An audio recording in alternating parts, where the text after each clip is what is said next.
নমস্কাৰ, আপোনালোকক স্বাগত জনাইছোঁ অসম ফিচাৰ ইউটিউব চেনেলে। আশা কৰোঁ আপোনালোকৰ খবৰ ভাল। তো আজিৰ এইটো ভিডিঅ'ত আমি অসমৰ ডি ফাৰ্ম কোৰ্চৰ বিষয়ে আলোচনা কৰিম। তো অসমৰ ডি ফাৰ্ম কোৰ্চৰ কাৰণে কি এন্ট্ৰেন্স এক্সাম হয় বা এইটো এন্ট্ৰেন্স এক্সাম কোনে কণ্ডাক্ট কৰায়, 2025-26 ছিজনৰ কাৰণে ইয়াৰে এন্ট্ৰেন্স এক্সামটো কেতিয়ালৈকে হ'ব, এই সকলোবিলাক তথ্য এই ভিডিঅ'টোত আলোচনা কৰিম। তো ভিডিঅ'টো স্কিপ নকৰাকৈ সম্পূৰ্ণকৈ চাব। আৰু যদি চেনেলটো প্ৰথমবাৰৰ বাবে আহিছে তেন্তে ছাবস্ক্ৰাইব কৰি কাষত থকা বেল আইকনটো অন কৰি থৈ দিব। তো ইয়াৰে ডিটেইলছখিনি আমাৰ ৱেবছাইট ইডু অসম প্লাছ আৰু অসম ফিচাৰ .in দুয়োটা ৱেবছাইটতে দিয়া আছে। তো আপোনালোকে ইয়াতে চাই ল'ব পাৰিব। ইয়াৰে লিংকটো তো দুয়োটা পষ্টৰে লিংকটো ডেছক্ৰিপশ্যনত দি দিম, তাৰে পৰা চাই ল'ব পাৰিব। তো আপোনালোকে এইখিনি চাই ল'ব পাৰিব। তো অসমৰ ক্ষেত্ৰত যিটো ডি ফাৰ্ম আৰু বি ফাৰ্মৰ এন্ট্ৰেন্স এক্সাম আছে, সেই এন্ট্ৰেন্স এক্সামটো Srimanta Sankardev university of health science চমুকৈ SSUHS ফালৰ পৰা কণ্ডাক্ট কৰা হয়।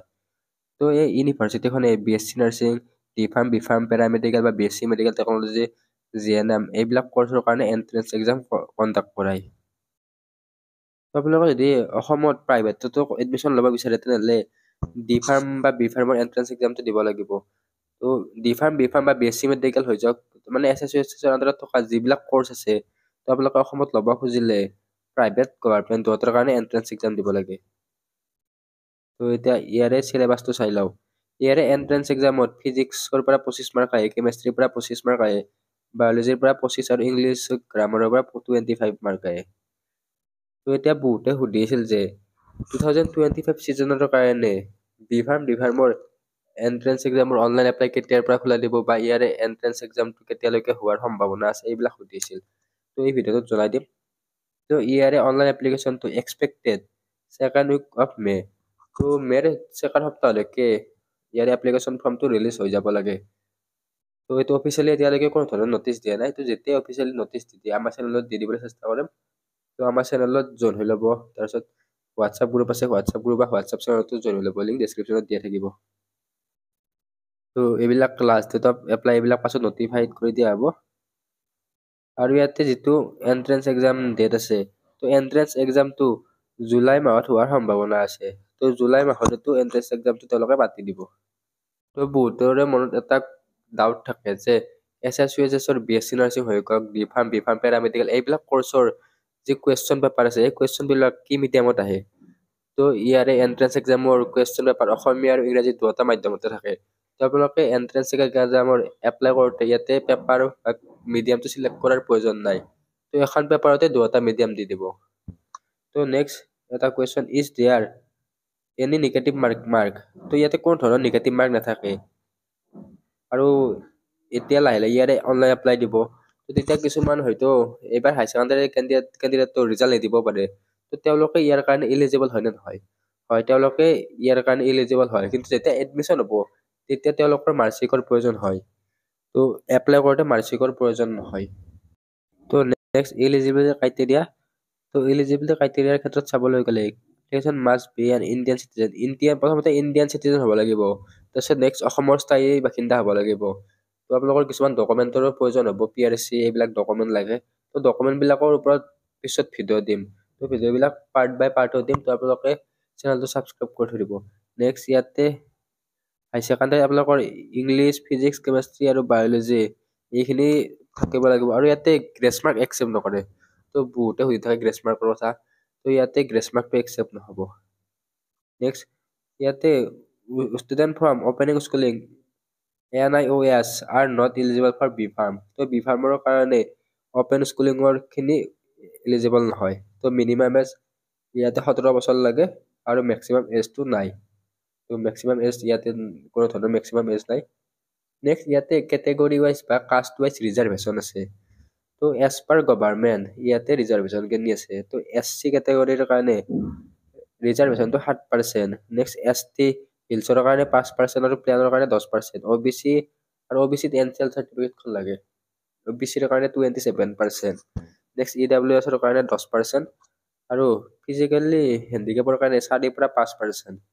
তো এইখিনি ইয়াৰে seat reservation. Next examination fees. তো এক্সামিনেশ্যন ফিজটো প্ৰত্যেক বছৰে চেঞ্জ হৈ থাকে। তো ইয়াৰে 2025 ছিজনৰ কাৰণে এতিয়ালৈকে দিয়া নাই, যদিও লাষ্ট ইয়াৰটো আপোনালোকে চেক আউট কৰি ল'ব পাৰে। তো লাষ্ট ইয়াৰৰ ক্ষেত্ৰত ডি ফাৰ্মত জেনেৰেলৰ কাৰণে 700 টকা আছিল, বাকী ৰিজাৰ্ভ কেটেগৰীবিলাকৰ কাৰণে 550 টকা। তো বি ফাৰ্মৰ কাৰণে 1500 টকা আছিল আৰু ৰিজাৰ্ভ কেটেগৰীৰ কাৰণে 1200 টকা। নেক্সট বহুত দুটা কোৰ্চ যদি এপ্লাই কৰে, তো দুটা কোৰ্চত এপ্লাই কৰিলে জেনেৰেলৰ কাৰণে 2000 আৰু বাকীবিলাকৰ কাৰণে 1600 টকা। আৰু ইয়াতে আপোনালোকক এটা কথা ক'লো যে বি ফাৰ্ম বা ডি ফাৰ্মৰ এন্ট্ৰেন্স এক্সামত বহুত অপশ্যনটো আপোনালোকে চিলেক্ট কৰে, তাত এখনে কুৱেশ্যন পেপাৰ আহে। তো এখন কুৱেশ্যন পেপাৰতে বি ফাৰ্ম আৰু ডি ফাৰ্ম দুটা হৈ যায়। তো সেম কুৱেশ্যন পেপাৰ, কিন্তু দুটাতে ৰেংক বেলেগ বেলেগ হয়। তো এডমিশ্যনবিলাক ৰেংক অনুযায়ী লয়। Next exam pattern. এক্সামটো 2 ঘণ্টা সময় হয়। তো কুৱেশ্যন টাইপ 100টা MCQ টাইপৰ কুৱেশ্যন আহে। ছাবজেক্ট ইংলিছৰ পৰা 25, ফিজিক্সৰ পৰা 25, কেমেষ্ট্ৰিৰ পৰা 25। নেক্সট বায়'লজি বা মেথছ কোনোবা এটা থাকিলে হ'ল। তো ইয়াতে 25 মাৰ্ক থাকে। তো আপোনালোকৰ যদি BSc nursing B pharm paramedical কৰ্চৰ কাৰণে এন্ট্ৰেন্স এক্সামৰ ই বুক বা mock test chapter wise mock test কিনিব বিচাৰে, তেনেহ'লে আমাৰ পৰা কিনি ল'ব পাৰিব। তো ডাইৰেক্ট হোৱাটছআপতো কিনিব পাৰিব আৰু আপোনালোকে আমাৰ ৱেবছাইটৰ পৰা কিনিব পাৰিব। তো আপোনালোকে মক টেষ্ট বা ই বুক কিনিবৰ কাৰণে ইডু অসম প্লাছ ৱেবছাইটটো চইচ কৰিব। তো এইটো মোবাইল ভিউত এনেকুৱা ধৰণৰ অপশ্যন আহিব। তো ফাৰ্ষ্ট আপোনালোকৰ লিংকটোত ক্লিক কৰাৰ পিছত এনেকুৱা ধৰণে আহিব। তাৰপিছত ইয়াতে মেনু অপশ্যনটো আছে, মেনু অপশ্যনত ক্লিক কৰাৰ পিছত ইয়াতে সব অপশ্যন এটা আছে। তো সব অপশ্যনটোত ক্লিক কৰিব। তো ইয়াতে ক্লিক কৰাৰ পিছত এনেকুৱা ধৰণে আহিব। ইয়াতে আপোনালোকক যি কোৰ্চৰ কাৰণে ই বুক লাগে সেই কোৰ্চৰ কাৰণে আছে। ইয়াতে চেপ্টাৰ ৱাইজ মক টেষ্টটো আপোনালোকে লৈ ল'ব পাৰিব। তো এইখন SSUHSৰ BSc নাৰ্ছিং, তাৰপিছত বি ফাৰ্মৰ পেৰামেডিকেলৰ ইংলিছ মিডিয়ামৰ ই বুক হয়। ইয়াতে ক্লিক কৰাৰ পিছত আপোনালোকৰ এনেকুৱা ধৰণে দেখাব। তো ইয়াতে প্ৰাইচটো দেখা আছে। তো প্ৰাইচটো কেতিয়াবা আপ ডাউন হৈ থাকে। তো ইয়াতে আপোনালোকে এড টু কাৰ্টত ক্লিক কৰিব লাগিব। তো ইয়াতে ক্লিক কৰাৰ পিছত এনেকুৱা ধৰণে আহিব। তো আপোনালোকক ইয়াতে দুখন চিলেক্ট কৰিলে দুখন আহিব, এখন চিলেক্ট কৰিলে এখন আহিব। তো যেতিয়া আপোনালোকে বেছিকৈ চিলেক্ট হৈ যায়, তেনেহ'লে ইয়াতে ৰিমুভ আইটেম বুলি আছে, তো সেইটো ক্লিক কৰি দিব। তো আপোনালোকক যিখন লাগে সেইখন লৈ ল'ব। তো ইয়াতে আপোনালোকৰ যদি BSc নাৰ্ছিং বা ডি ফাৰ্মৰ কাৰণে ল'ব খোজে, তো ইয়াতে ক্লিক কৰিব। তো পিছত কুপন কোডো দিয়া হ'ব। নেক্সট প্ৰচিড টু চেকআউটত ক্লিক কৰিব। তাৰপিছত ইয়াতে আপোনালোকৰ কণ্টেক্ট ইনফৰমেশ্যন, ইয়াতে ইমেইল এড্ৰেছটো দিব আৰু আপোনালোকে ভেলিড ইমেইল এড্ৰেছ দিব। তো আপোনালোকে পে'মেণ্ট কৰাৰ পিছত আপোনালোকৰ ইমেইলতো ইয়াৰে ই বুকখনৰ লিংকটো চেণ্ড হৈ যাব। তাৰপিছত আপোনালোকৰ ফাইল মেনেজাৰতো ডাউনলোড হৈ ল'ব। নেক্সট বিলিং এড্ৰেছ, ইয়াতে আপোনালোকৰ first name, last name, address দি দিব, চিটি, তাৰপিছত পিনক'ড, ফোন নম্বৰটো দি দিব। নেক্সট ইয়াতে এতিয়া কেছ ফ্ৰীতে পে'মেণ্ট কৰিব পাৰিব আৰু পিছত এনাদাৰ অপশ্যন আহি যাব। তো ইয়াতে UPI একচেপ্ট হয়। তো নেক্সট ইয়াতে প্লেচ অৰ্ডাৰত ক্লিক কৰিব। তো প্লেচ অৰ্ডাৰত ক্লিক কৰাৰ পিছত এনেকুৱা ধৰণে আহি যাব। তো ইয়াতে কিছুমান তেওঁলোকৰ বা যিটো পে'মেণ্ট গেটৱে আছে সিহঁতৰ এটা চাৰ্জ থাকে। তাৰপিছত ইয়াতে UPI অপশ্যন আছে, UPI অপশ্যনত ক্লিক কৰিব। ইয়াতে আপোনালোকৰ UPI এড্ৰেছটো বহাই দিব। UPI এড্ৰেছ পোৱাৰ পিছত প্ৰচিড টু পে অপশ্যনত ক্লিক কৰিব। তাৰপিছত আপোনালোকৰ গুগল পে, ফোন পে যিহেৰে পে'মেণ্ট কৰিব বিচাৰে পে'মেণ্টটো কৰি ল'ব। তাৰপিছত অট'মেটিকেলি আপোনালোকৰ ইমেইল আৰু ডাইৰেক্ট PDFটো ডাউনলোড হৈ যাব। তো আপোনালোকৰ PDFটো যেতিয়া আহিছে তেতিয়া এক্সেছ কৰিব পাৰিব। তো এতিয়া SSUHSৰ মেৰিট লিষ্টখন কেনেকৈ বনাই বা আপোনালোকৰ নিজৰ স্ক'ৰ কাৰ্ডৰ ৰেংকটো কেনেকৈ বৃদ্ধি কৰিব সেইটো জনাই দিওঁ। তো মেৰিট লিষ্টখন বনাওঁতে তেওঁলোকে কিছুমান ক্ৰাইটেৰিয়া ফ'ল' কৰে। লাইক দুজন কেণ্ডিডেট, এজন A এজন B, দুয়ো চেম নাম্বাৰ পাইছে, দুয়ো 80 পাইছে, কিন্তু দুয়োৰে ৰেংকটো বেলেগ বেলেগ হয়। তো হয়তো A ল'ৰাজনৰ ৰেংক 20 থাকিব পাৰে আৰু B ল'ৰাজনৰ ৰেংক 23 থাকিব পাৰে। তো দুয়োৰে ৰেংকৰ মাজত ডিফাৰেঞ্চটোৰ কাৰণ হ'ল তো হয়তো A ল'ৰাজনে বায়'লজিত বেছি মাৰ্ক পাইছে, মাৰ্ক ছেমে কিন্তু বায়'লজিত বেছি মাৰ্ক পাইছে। তো B ল'ৰাজনে হয়তো চাগে ফিজিক্সত বেছি মাৰ্ক পাইছে, তেনেকুৱা হ'ব পাৰে। তো ইয়াতে ফাৰ্ষ্ট বায়'লজিত প্ৰিফাৰেঞ্চ দিয়ে, তাৰপিছত হায়াৰ মাৰ্ক ইন কেমেষ্ট্ৰি, তাৰপিছত higher mark in physics, next higher mark in English. তো এইটো টপিকৰ ওপৰত পাছত বেলেগকৈ ভিডিঅ' লৈ আহিম, তো আপোনালোকক পূৰা ভালকৈ বুজাই দিম এইটো টপিকৰ ওপৰত। Next minimum qualifying percentile. তো জেনেৰেল বা EWSৰ কাৰণে 50 পাৰ্চেণ্টাইল বা 50%, SC ST OBCৰ কাৰণে 40 আৰু ফিজিকেলি হেণ্ডিকেপৰ কাৰণে 45। এন্ট্ৰেন্স এক্সামৰ মিডিয়ামটো আগতে কৰিছোঁ, বহুত আছামিছ আৰু ইংলিছ দুটা মিডিয়ামতে আহে। তো এতিয়া আপোনালোকৰ কাৰণে এন্ট্ৰেন্স এক্সামটো কেনেকৈ ভালকৈ দিব বা কেনেকৈ মাৰ্ক বৃদ্ধি কৰিব এইটো আপোনালোকৰ লৈ আহিছোঁ। তো ইয়াতে কিছুমান পইণ্ট আছে। Understand the exam pattern. তো আপোনালোকৰ চিলেবাছটো নিশ্চয় জানে, ক্লাছ 10+2ৰ ইয়াৰে চিলেবাছ। তো ইয়াতে চিলেবাছখিনি ফ'ল' কৰিব লাগিব। ক্ৰিয়েট এ ষ্টাডি প্লেন। তো এক্সামৰ কাৰণে বেছি দিন নাই, আপোনালোকে এটা চিডিউল বনাই লওক।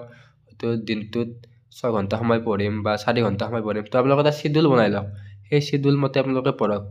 হয়তো 1 ঘণ্টা সময় কেমেষ্ট্ৰি, 1 ঘণ্টা বায়'লজি এনেকৈ আপোনালোকে বনাই ল'ব।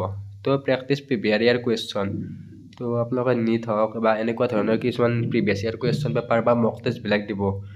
তো তেতিয়া আপোনালোকে গম পাব ক'ত কিমান উইকনেছ আছে। তো SSUSৰ ফালৰ পৰা তেওঁলোকে প্ৰিভিয়াছ ইয়াৰ কুৱেশ্যন পেপাৰ বা পেপাৰকেইখন নিদিয়ে। তো আপোনালোকে চেপ্টাৰ ৱাইজ আমাৰ মক টেষ্টবিলাক লৈ ল'ব পাৰে। তো তাৰে লিংক ডেছক্ৰিপশ্যনত থাকিব। তো ফ'কাছ অন উইক এৰিয়া। তো আপোনালোকে প্ৰেক্টিছ কৰিলে নিশ্চয় গম পাব কোনটো চেপ্টাৰত আপোনালোকৰ উইকনেছ আছে বা কোনখন ছাবজেক্টত আপোনালোকৰ উইকনেছ আছে। তো সেই চেপ্টাৰ বা সেই চিলেবাছকেইটা আপোনালোকে ভালকৈ পঢ়িব। তো next, time management. Practice managing your time effectively during the exam to ensure you can attempt all question. তো ইয়াতে নিগেটিভ মাৰ্ক নাই। তো আপোনালোকে সকলোবিলাক কুৱেশ্যনে এটেম্প কৰি থৈ আহিব। আৰু ইয়াতে আপোনালোকে টাইম মেনেজমেণ্টটো ভালকৈ কৰিব। তো কিছুমানৰ কুৱেশ্যন ৰৈ যায়, যাতে আপোনালোকে 2 ঘণ্টা সময়ত 100টা কুৱেশ্যন কমপ্লিট কৰিব পাৰে। Next, revision. তো এইটো সকলোতকৈ ইম্পৰ্টেণ্ট বস্তু। তো আপোনালোকে পঢ়াৰ পিছত ৰিভিজন দিবই লাগিব। তো ফাৰ্ষ্ট টাইম পঢ়িলে হয়তো আপোনালোকৰ ইমান মনত নাথাকিব পাৰে। তো আপোনালোকে যেতিয়া যিমান ৰিভিজন দিব, তো ৰিভিজন দিলে সিমানে আপোনালোকৰ বস্তুবিলাক মনত থাকিব। তো সেইকাৰণে ৰিভিজনটো আপোনালোকৰ মেইন। তো ৰিভিজন দিবই লাগিব। তো ইয়াতে কিছুমান ফ্ৰিকুৱেণ্টলি আস্ক কুৱেশ্যন, তো বহুতে কমন কুৱেশ্যন এইকেইটা। তো এইকেইটা আপোনালোকে চাই ল'ব পাৰিব। তো দুটা ব্লগ পষ্টৰে লিংক ডেছক্ৰিপশ্যনত দি দিম, তাৰ পৰা আপোনালোকে চেক আউট কৰি ল'ব পাৰিব। তো দুটা পষ্টৰে লিংক থাকিব। আৰু চিলেবাছটো ক্লাছ 10+12ত থাকিব। ইয়াতে MCQ টাইপৰ কুৱেশ্যন আহিব। এইবিলাক অলৰেডি কোৱা হৈছে। তো ইয়াতে ডকুমেণ্ট ৰিকুৱাৰমেণ্ট বা কাউন্সেলিং প্ৰচেছ এই সকলোবিলাকৰ ভিডিঅ' পিছত লৈ আহিম। তো এতিয়া আপোনালোকে এইবিলাক কাউন্সেলিং প্ৰচেছ বা ইমানখিনি যাব নালাগে। তো এডমিশ্যনৰ আপোনালোকে এক্সামটো ভাল কৰক, তাৰপিছত বাকীবিলাক ভাবিব। তো আপোনালোকৰ কিবা কোৱাৰি থাকিলে আমাৰ ইমেইল এড্ৰেছ hirakdeni04@gmail.com আৰু ইনষ্টাগ্ৰাম hirakdeni1 এই দিয়া আছে। তো তাতে আপোনালোকে কণ্টেক্ট কৰি ল'ব পাৰিব। তো এই ভিডিঅ'টোত এইখিনি আছিল। আশা কৰোঁ আপোনালোকে ভিডিঅ'টো ভাল পালে। তো যেতিয়াই যিকোনো ধৰণৰ নটিফিকেশ্যন আহিলে আমাৰ চেনেলত দি দিবলৈ চেষ্টা কৰিম বা হোৱাটছআপ গ্ৰুপত দিবলৈ চেষ্টা কৰিম। তো চেনেলটো ছাবস্ক্ৰাইব কৰি থৈ দিব। ধন্যবাদ।